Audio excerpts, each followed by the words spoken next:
Assalamu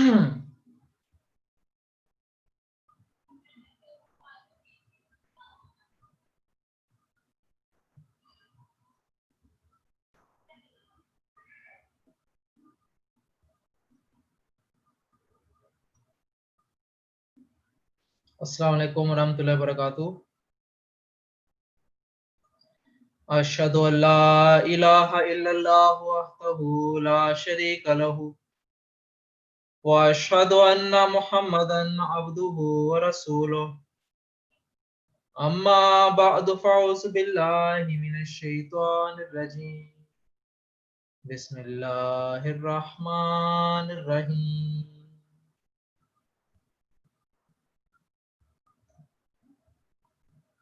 Nahmaduhu wa nusalli ala rasulihil kareem wa ala abdihil masihil maud.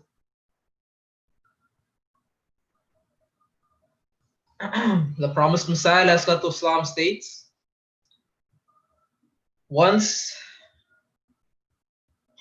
a saint by the name of Bayazid Rahimahullah Ta'ala was addressing a gathering. There was also a sheikh present in the gathering who had a very long chain of saints in his lineage. He had a grudge against Bayazid Rahimahullah.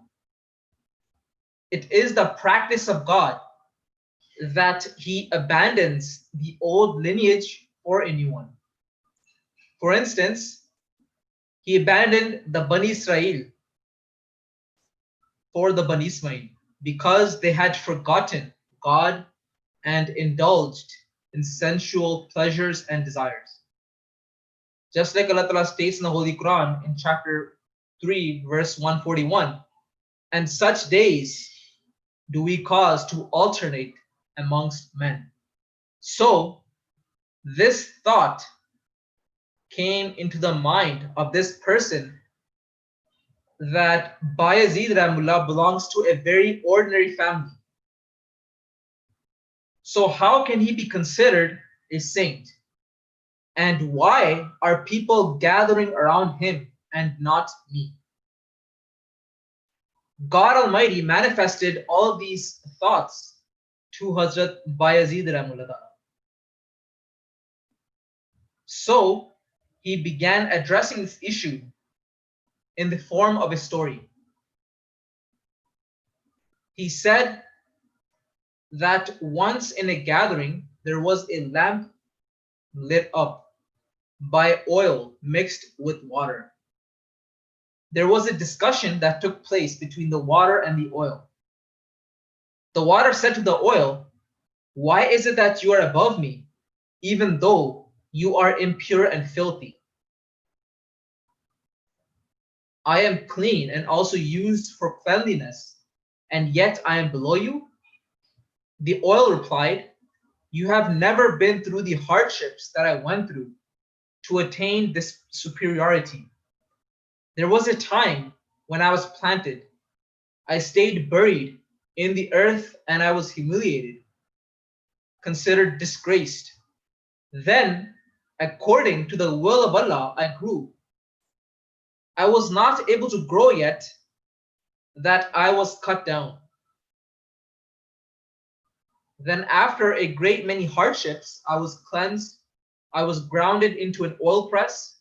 Then I became oil, and I was put into fire. Was I not to attain this lofty status even after all these hardships?" This is an analogy telling us that the beloved ones of God attain their superiority in stages as a result of enduring pain and hardship. This is a very great lesson for us in regards to humility and being very righteous, always being humble, and not judging anyone else the wrong way or underestimating their abilities, and to always remain humble by offering prayers and praying to Allah Ta'ala that He may remove such weaknesses from us. In regards to prayer, the promised Messiah Islam has said that after this, it is mentioned in the praise of Muttaqi in Surah Al-Baqarah, وَيُقِيمُونَ الصَّلَاةَ, That is, he makes his salat upright. Here, the verb to make upright has been used. This again points to the excessive effort, which is the peculiarity of a muttaqi, which is a requirement of being a muttaqi. So it means that when a muttaqi begins offering his prayers, there are many temptations that come into his way. And it is as though his salat continuously falls, which he has to make upright. As he begins with saying Allahu Akbar, a flood of temptations scatters his presence of mind. Due to this, he is taken astray, he worries, and he fights during salat for attention and for interest with all his strength. He is ever concerned about erecting a salat that continuously begins falling. He continuously begins repeating the following words, Iyaka na'budu wa iyaka nasta'in, to pray for keeping his salat upright. And similarly, he seeks the guidance of Siratul Mustaqim, the right path, so that his salat can be made upright.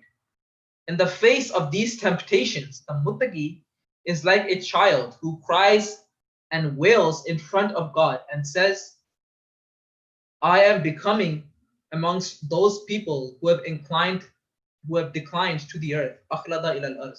So this is the battle that a muttaqi must fight against his inner self during salat. And according to this, the reward will also be allocated.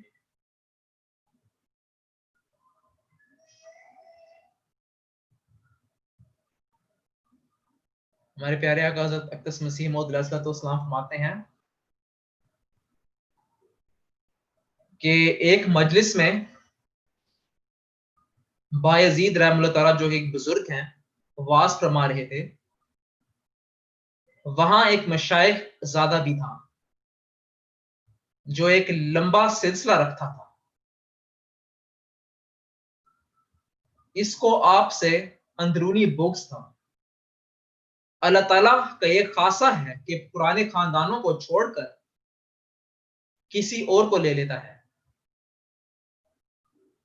جیسے بنی اسرائیل کو چھوڑ کر بنی اسماعیل کو لے لیا، کیونکہ وہ لوگ عیش اور عشرت میں پڑھ کر خدا کو بھول گئے تھے. وَتِلْكَ الْأَيَّامُ نُدَاوِلُهَا بَيْنَ النَّاسِ. سو اس شیخ زادے کو خیال آیا کہ یہ ایک معمولی خاندانی آدمی ہے، کہاں سے ایسا صاحب خارق آ گیا. لوگ اس طرف جھکتے ہیں اور ہماری طرف نہیں آتے. لوگ اس کی طرف جھکتے ہیں اور ہماری باتوں کی طرف نہیں آتے. یہ باتیں خدا تعالیٰ نے حضرت بایزید رحمہ اللہ تعالیٰ پر ظاہر کر دی. اس موقع پر انہوں نے ایک قصہ بیان کیا اور اس قصے کے رنگ میں یہ بیان شروع کیا کہ ایک جگہ ایک مجلس میں رات کے وقت ایک لیمپ میں پانی سے ملا ہوا تیل جل رہا تھا. تیل اور پانی میں بحث ہوئی. پانی نے تیل کو کہا کہ تو کثیف اور گندا ہے اور باوجود کثافت کے میرے اوپر آتا ہے. میں ایک مصفہ چیز ہوں اور طہارت کے لیے استعمال کیا جاتا ہوں، لیکن نیچے ہوں. اس کا باعث کیا ہے؟ تیل نے کہا کہ جس قدر صحبتیں میں نے کھینچی ہیں تو نے کہاں وہ جھیلی ہے، جس کے باعث یہ بلندی مجھے نصیب ہوئی ہے. ایک زمانہ تھا جب میں بویا گیا زمین میں مخفی رہا، خاکسار ہوا، پھر خدا کے ارادے سے بڑھنے نہ پایا کہ کاٹا گیا، پھر خدا کے ارادے سے بڑھنے نہ پایا کہ کاٹا گیا، پھر طرح طرح کی مشقتوں کے بعد صاف کیا گیا، کولہوں میں پیسا گیا، پھر تیل بنا اور آگ لگائی گئی. کیا ان مصائب کے بعد بھی میں بلندی حاصل نہ کرتا؟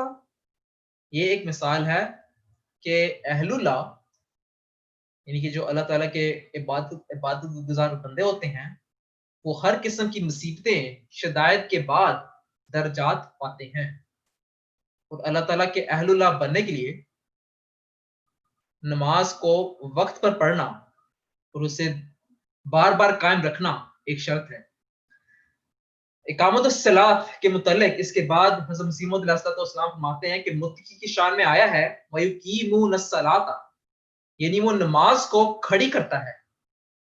یہاں لفظ کھڑی کرنے کا آیا ہے، یہ بھی اس تکلف کی طرف اشارہ کرتا ہے جو متقی کا خاصہ ہے، یعنی جب وہ نماز شروع کرتا ہے تو طرح طرح کے وساوس کا اسے مقابلہ ہے جن کے باعث اس کی نماز گویا بار بار گرتی پڑتی ہے، جس کو اس نے کھڑا کرنا ہوتا ہے۔